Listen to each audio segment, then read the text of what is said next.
Sexual reproduction in plants पढ़ रहे हैं हम, और सेक्सुअल रिप्रोडक्शन इन प्लांट्स में हमने कल देखा कि किस तरह से फर्टिलाइजेशन होता है इन अ बाइसेक्सुअल फ्लावर।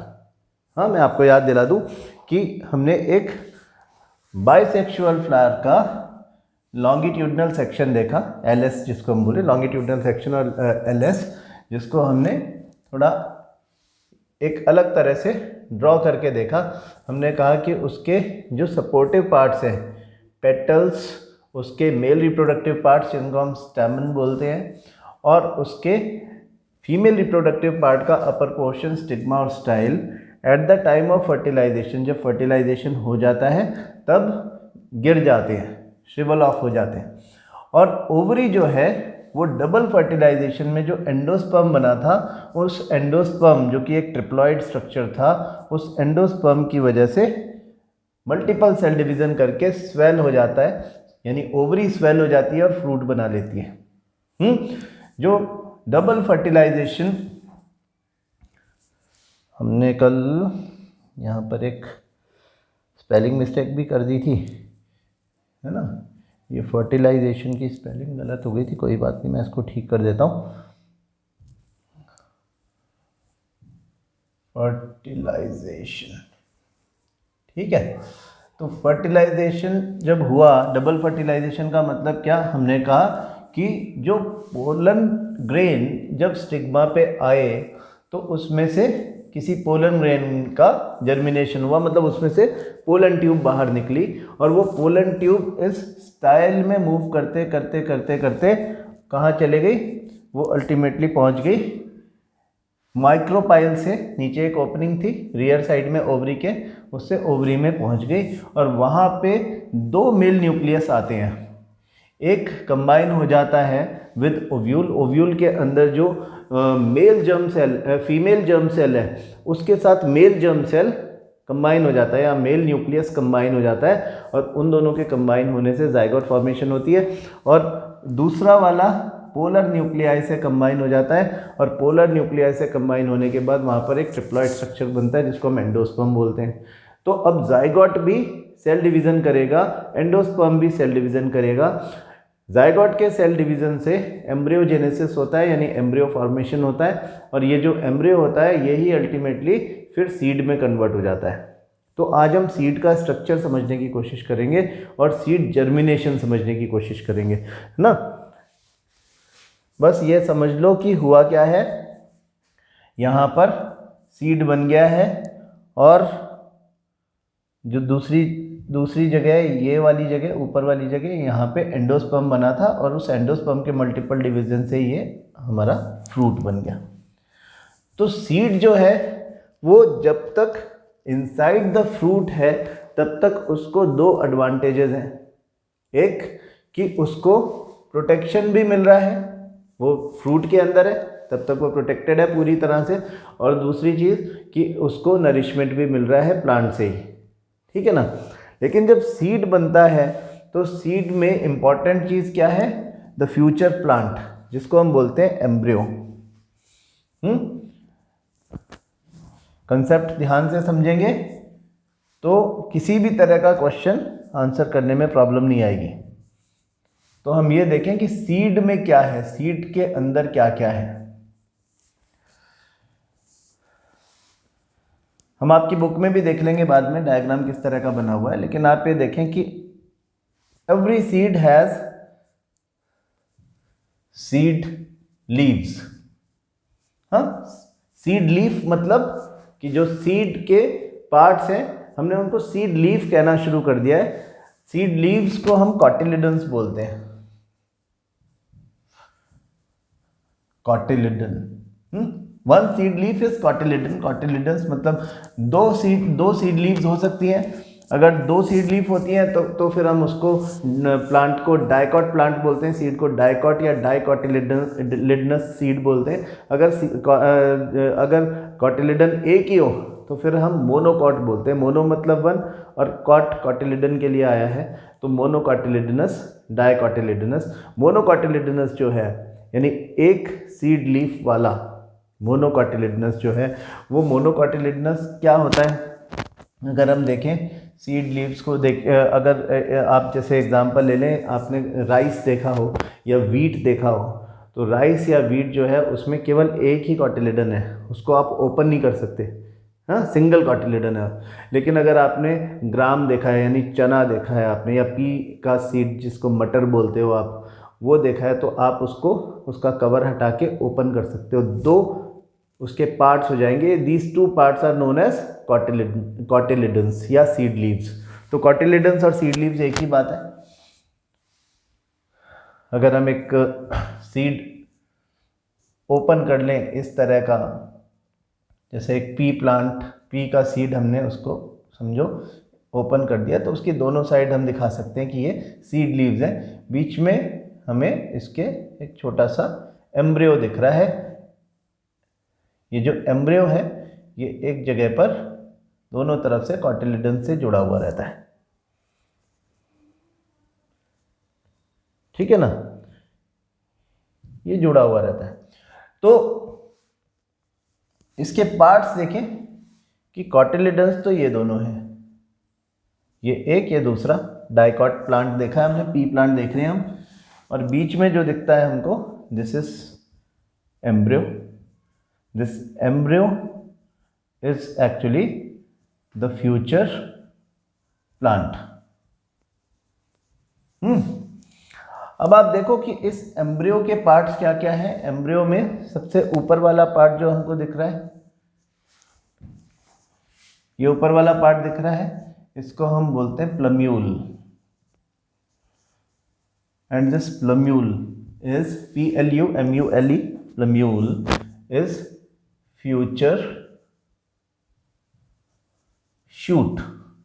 शूट मतलब स्टेम, फ्यूचर स्टेम या फ्यूचर शूट। और नीचे रेडिकल, जिसको हम कहते हैं future root. Future shoot, future root, plumule. और द पॉइंट जहां पर रेडिकल्स कनेक्टेड है, ये जहां पर कॉटिलिडन्स कनेक्टेड है एम्ब्रियो से, हाँ, ये वाला जो ये एम्ब्रियो जहां पर कनेक्टेड है कॉटिलिडन्स के साथ में, उसके और प्लम्यूल के बीच वाला जो हिस्सा है, ये वाला ऊपर वाला, यानी प्लम्यूल और इस पॉइंट के बीच का जो हिस्सा है, इसको हम कह रहे हैं एपिकोटाइल। और नीचे वाला ये जो हिस्सा है, this portion between this part and the radical, उसको हम बोलते हैं हाइपोकोटाइल। अब तक आपको ये बात तो समझ में आई गई होगी कि हाइपो जहां भी हम यूज करते हैं, हम लाइफ प्रोसेसेस में भी पढ़ रहे थे, तो हमने हाइपरटेंशन और हाइपोटेंशन बोला था। हाइपो वर्ड जहां भी आता है, या हम 9th क्लास में भी पढ़ते थे कि एपिडर्मिस, हाइपोडर्मिस। तो हाइपो मतलब नीचे वाला, हाइपोकोटाइल यानी कॉटिलिडन्स जहां पे जुड़े हैं उसके नीचे वाला, एपिकोटाइल यानी कॉटिलिडन्स जहां पे जुड़े हैं उसके ऊपर वाला, एपिकोटाइल, हाइपोकोटाइल, ठीक है। ये सब पार्ट्स जो है वो सीड जर्मिनेशन में सपोर्ट करते हैं। जो कॉटिलिडन्स है उनका फंक्शन समझ ले, ये फूड स्टोरेज के लिए काम में आता है। कभी ना कभी तो ऐसा होगा ना कि सीड फ्रूट से बाहर आ जाएगा। जब सीड फ्रूट से बाहर आ जाएगा तो फिर फ्रूट में उसको जो प्रोटेक्शन मिल रही थी और जो उसको नरिशमेंट मिल रहा था, न्यूट्रिएंट्स मिल रहे थे, वो तो मिलना बंद हो जाएंगे। तो फिर उसको क्या करना पड़ेगा, फिर उसको अपना इंडिपेंडेंटली सब व्यवस्था करना पड़ेगी। तो व्यवस्था क्या करना पड़ेगी कि सीड का काम है जर्मिनेट होना, जर्मिनेट होकर के नया प्लांट बनाना। नया प्लांट ये है, फ्यूचर प्लांट ये है, जो कि छोटा सा दिख रहा है हमको, है ना, सीड के अंदर छुपा हुआ है वो। और वो अनफेवरेबल कंडीशन से किसी भी तरह के डैमेज से बचा रहे, उसके लिए सीड के ऊपर 2 लेयर्स होती हैं। हाँ, एक तो होती है आउटर लेयर, मैंने ऐसा वाइट बना दिया, वैसे तो ग्रीन ही बनाना चाहिए था, लेकिन इसलिए बना दिया, थोड़ा कंट्रास्ट बना रहे, नहीं तो सब ग्रीन ग्रीन दिखता रहेगा। तो जो बाहर की तरफ है उसको हम कह रहे हैं कि ये, इसका नाम है testa, outer layer testa, this is a thin layer जिसको आप रिमूव कर सकते हो। इसके नीचे एक और ज़्यादा ग्रीन कलर की लेयर होती है जिसको हम बोलते हैं टेगमैन, टेस्टा एंड टेगमैन। ये दोनों एम्ब्रियो का पार्ट नहीं है, ये सीड के कवर हैं केवल। सीड लीव्स जो है यानी कॉटिलिडन्स जो है वो भी एम्ब्रियो का पार्ट नहीं है, ये सब सपोर्टिव है। एम्ब्रियो यहाँ दिख रहा है हमको, यानी plumule, epicotyl, hypocotyl and radical, ये 4 चीज़ें जो हमने लिखी हैं ये एम्ब्रियो का पार्ट है, बाकी सपोर्टिव है। कॉटिलिडन्स, टेस्टा बाहर का कवर, टेगमैन अंदर का कवर। बाहर का कवर यू कैन रिमूव, अंदर का कवर यू कांट रिमूव। आप मटर आजकल आती है, आप देखो एक मटर खोलो, उसके अंदर आपको दिखाई देगा मटर का दाना, सीड है वो, तो आप उसका आउटर कवर इजीली निकाल लोगे, दैट इज टेस्टा। और उसके नीचे और कवर बड़ा चमकदार सा ग्रीन कलर दिखता है, आप उसको निकालने की कोशिश करो वो सीड टूट जाएगा, है ना। तो आपने देखा ही होगा ऑलरेडी, मुझे ऐसा कुछ बताने की ज़रूरत नहीं है, एवरीबडी नोज कि मटर कैसा होता है, सीड कैसा होता है ना। सब लोग मेरे ख्याल से, हम जयपुर में तो हम तो यही बोलते हैं, बाकी बाहर से जो लोग पढ़ रहे हैं हरियाणा में भी यही बोलते हैं, है ना, गुड़गांव वाले लोग भी यही बोलते हैं, मटर तो मटर ही होती है। पी प्लांट सबकी बुक में लिखा हुआ है, तो अब आप देख लो, है ना। बाकी नीचे सब इंदौर सबको यही बोलते हैं ना, सब जगह यही बोलते हैं। मटर को इंदौर में बटला बोलते हैं, ठीक है, ये पता है मेरे को तो, लेकिन इंदौर वाले भी हिंदी बोलते हैं, आई नो, मटर एवरीबडी नोज। तो पी प्लांट जो है इसमें हमको ये सीड मिला है, और अगर हम उसकी पॉड देखें, जो फली होती है मटर की, है ना, उसको हम पॉड बोल रहे हैं, कुछ ऐसी दिखती है जिसके अंदर मल्टीपल सीड्स दिखाई देते हैं। ये मैं आपको एक पर्पस से बता रहा हूँ, ये सब सीड्स हैं, और ये सब सीड्स जो है ये एक स्टाक के थ्रू जुड़े हुए रहते हैं, है ना। आपने खोला तो उसमें सब जुड़े हुए हैं ना, आप उसको तोड़ लोगे, सीड को निकाल लोगे, तो आपको जो ग्रीन कलर का ये सीड मिलेगा, इस पर 2 निशान दिखाई देंगे। एक निशान वो है जो बड़ा प्रोमिनेंट सा, अभी आपने पॉड में से निकाला है जब सीड को, तो जिस पॉइंट पर ये पॉड से जुड़ा हुआ था, उस पॉइंट पर जो निशान दिखाई देता है, ये इसको हम बोलते हैं हाइलम, HILUM, हाइलम। और हाइलम के जस्ट नीचे एक छोटा सा होल होता है जो कि आपको ऊपर से तो नहीं दिखेगा, आप टेस्टा हटाओगे तो शायद थोड़ा सा दिखे, that is micropyle.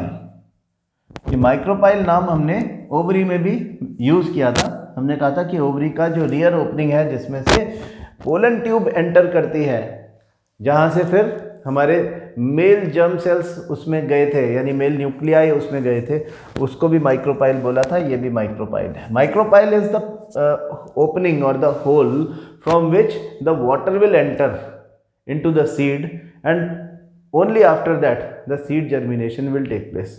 Seed germination मतलब सीड में से जो फ्यूचर प्लांट है उसका बाहर आना, यही हमारे सेक्सुअल रिप्रोडक्शन इन प्लांट्स का पर्पस था।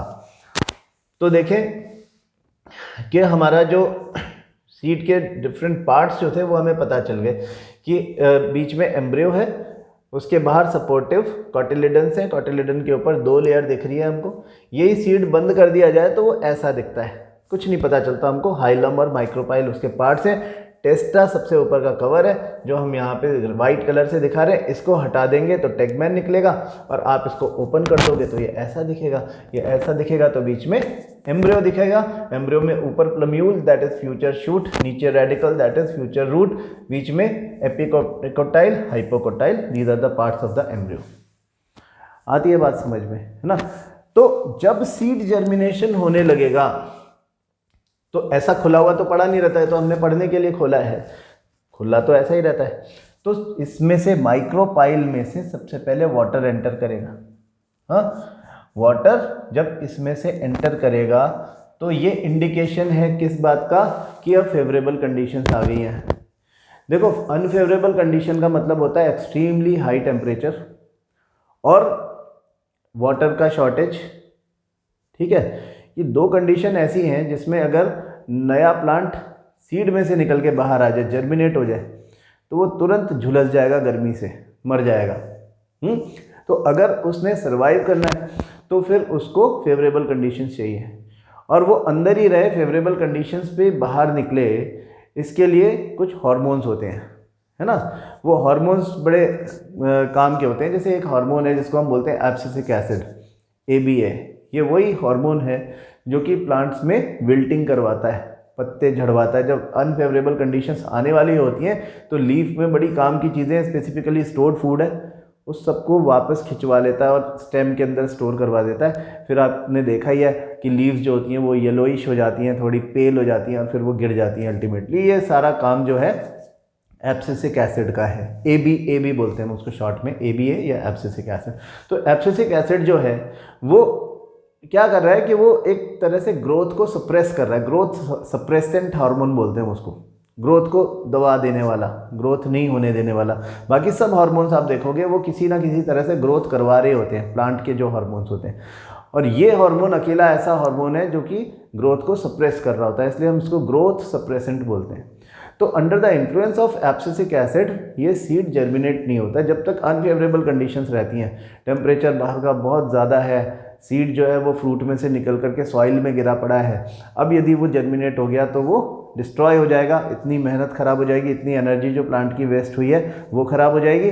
तो उसके लिए एब्सिसिक एसिड उसको बाहर ही नहीं निकलने देता, वेट करता है कि जब बारिश है, जब बारिश आती है, मौसम अच्छा होता है, टेम्परेचर डाउन हो जाएगा, एटमॉस्फेयर में कुछ मॉइस्चर आ जाएगा, है ना, उस समय टेम्परेचर भी फेवरेबल हो जाएगा, और ऐसे में ये अलाउ करता है वाटर को अंदर आने के लिए, है ना। अब क्या सीड जर्मिनेशन करवाएगा दूसरा हार्मोन, दूसरा एक there is a group of hormone, हम बोलते हैं उनको जिब्रेलिन्स।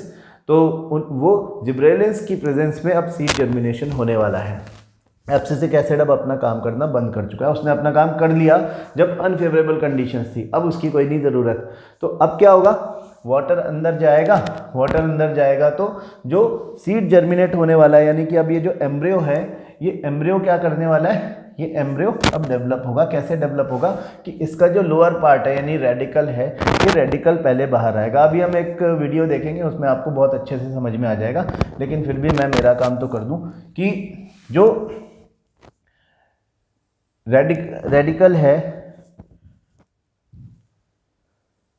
वो पहले ग्रो करेगा और नीचे आएगा, ठीक है, वो नीचे ग्रो करता जाएगा, ठीक है, ये सॉइल की लेवल से नीचे चला जाएगा। और फिर जो प्लम्यूल होता है वो ऊपर की तरफ ग्रो करता है और उसमें लीव्स उगने लग जाती हैं।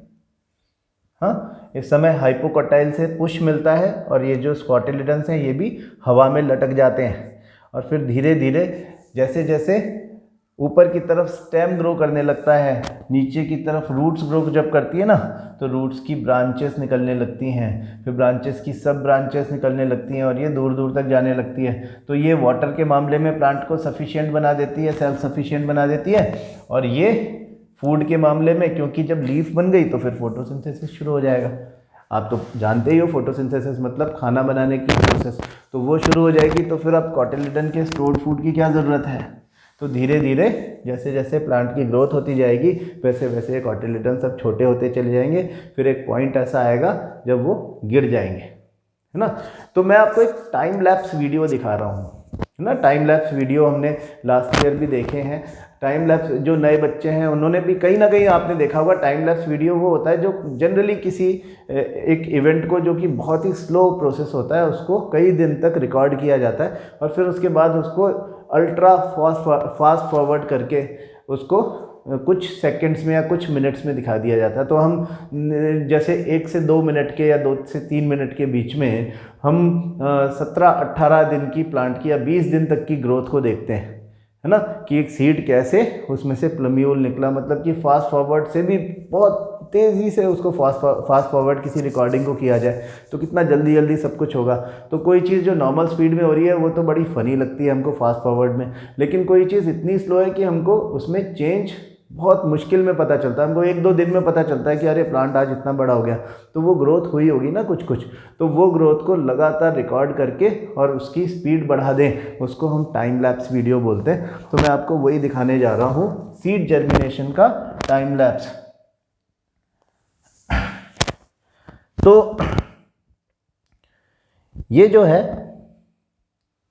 इसको आप देखें, ये हमारा एक सीड दिख रहा है, इसका रेडिकल नीचे आता हुआ देखो आप।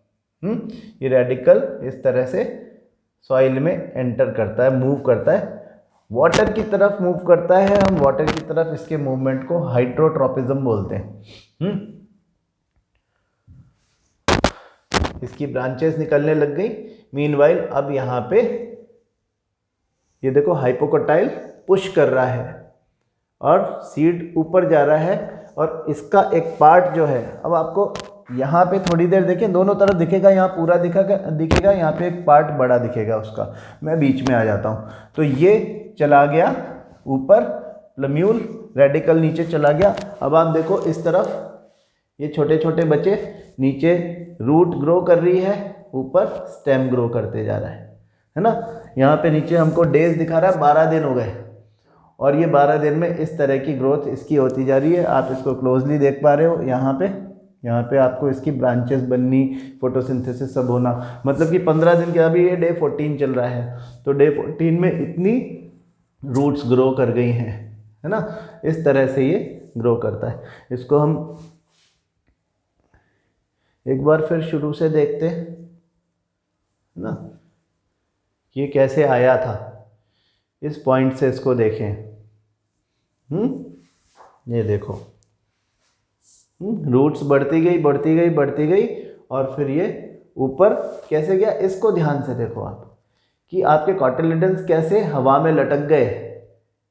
हाँ, फिर प्लम्यूल ने अब ग्रो करना शुरू किया, कुछ लीव्स बन गई हैं उसमें, अब फोटोसिंथेसिस होगा। अब इसकी पोजीशन देखो आप, अब इसकी इम्पोर्टेंस कम हो गई कि नहीं हो गई, अब इसको गिर जाना होगा। हालांकि ये गिरने में हो सकता है इसको 15 से 20 दिन का टाइम लग जाए, है ना, लेकिन आप इसको देखते रहो कि इसका क्या होने वाला है।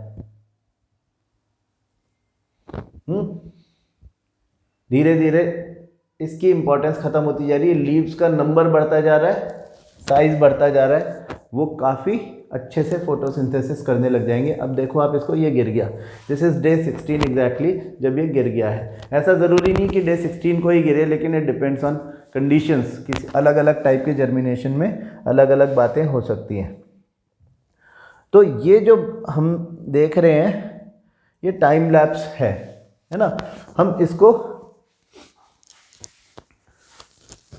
केवल रूट के हिसाब से थोड़ा सा और डिटेल में भी देख सकते हैं।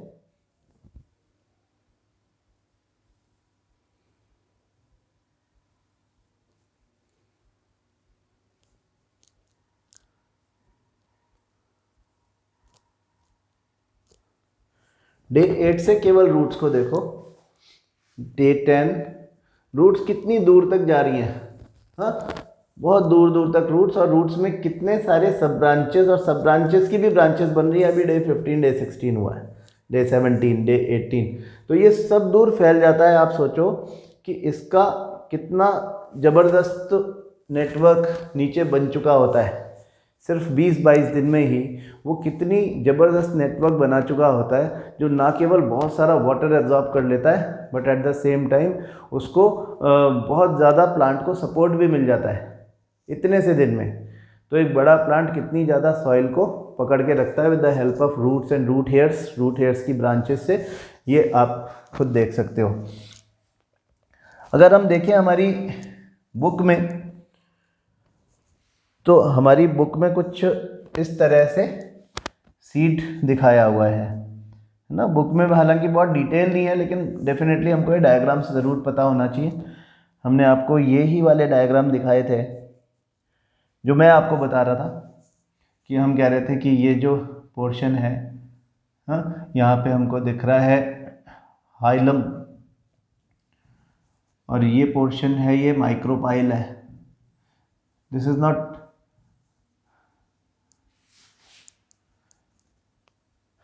This is not labelled actually, यहाँ तो मैंने लेबल किया इसको प्लम्यूल। जो जर्मिनेशन हमने अभी देखा ये थोड़ा सा इंडिकेशंस उसका हल्का सा इन्होंने दिया हुआ है कि ये इस तरह से plumule is future shoot and radicle is future root, और यहाँ पे हाइपोकोटाइल एपिकोटाइल लिखे हुए नहीं है। कॉटिलिडन फूड को स्टोर करता है। टेस्टा टैगमेन इसमें तो मेंशन नहीं है, लेकिन आपके प्रैक्टिकल्स में जब वो आप लैब मैनुअल देखोगे तो उसमें आपको टेस्टा टैगमेन भी दिखाई देगा। टेस्टा टैगमेन वाला जो पोर्शन था उसमें से क्वेश्चन जो आता है वो मैं आपको बता दूं क्या, ऐसा ये बोर्ड एग्जाम में क्योंकि आया हुआ है इसलिए मैं आपको बता रहा हूँ कि वो आपको ऐसा लेबल डायग्राम बना करके और वो पूछते हैं कि वो ज़रूरी नहीं कि इनके नाम भी लिखे हैं, टेस्टा टैगमेन और कॉटिलिडन्स या एम्ब्रियो प्लम्यूल रेडिकल, इन सब की जगह ABCDEFG लिख सकते हैं, ठीक है। और आपको एक MCQ पूछा जा सकता है या आपको हो सकता है लिखना पड़े कि आप वो पार्ट्स बताओ which are not a part of embryo. तो टेस्टा टैगमेन और कॉटिलिडन्स मैंने आपको बता दिया they are not the part of embryo. आपको हो सकता है कि डायग्राम में लेबलिंग करना पड़े, तो लेबलिंग आपके सामने पूरी है, मोर देन सफिशिएंट है। आपको NCERT वाले डायग्राम्स बड़े अच्छे से ध्यान रखने हैं, मैं आपको पहले भी कई बार बता चुका ये बात। तो NCERT के डायग्राम्स आप ठीक से ध्यान रखें। तो जब एक नया प्लांट बन जाता है ना, मतलब जब सीड जर्मिनेशन हो जाता है तो फिर उसके बाद सेक्सुअल रिप्रोडक्शन इन प्लांट का पर्पस पूरा हो जाता है। यही पर्पस था कि एक नया इंडिपेंडेंट प्लांट बन जाए, फिर वो अपना अलग से वो उसमें अपनी बर्ड्स आएंगे, उसका भी फ्लावर होगा, उसका रिप्रोडक्टिव सिस्टम होगा, उसमें फिर से फर्टिलाइजेशन होगा, फिर से जाइगोट बनेगा, फिर से वो नया एम्ब्रियो बन जाएगा, सीड्स बनेंगे उसमें, और ये साइकिल इस तरह से रिप्रोडक्शन की चलती रहती है। तो सेक्सुअल रिप्रोडक्शन इन प्लांट्स यहाँ पर हमारा कंप्लीट होता है। कल की क्लास में हम सेक्सुअल रिप्रोडक्शन इन ह्यूमंस पढ़ेंगे। आप थोड़ा सा पहले से पढ़ के आए, उसकी बैकग्राउंड के बारे में कल की क्लास में बात करेंगे। Thank you.